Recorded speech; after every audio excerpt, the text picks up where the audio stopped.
तुमचा potential partner supportive नेचरचा आहे का हे बघण्याकरता आपल्याला खूप जास्त वेळ घालवण्याची गरज नाही आहे.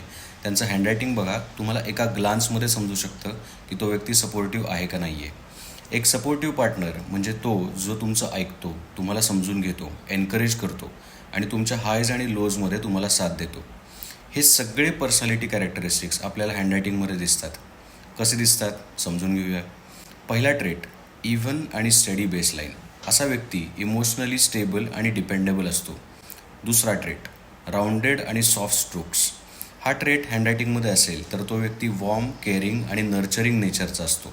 तिसरा ट्रेट, मॉडरेट वर्ड स्पेसिंग. हे असेल तर क्लोजनेस आणि इंडिपेंडन्स यामध्ये परफेक्ट बॅलन्स ठेवता येतो. आणि चौथा ट्रेट, कन्सिस्टंट स्लांट्स.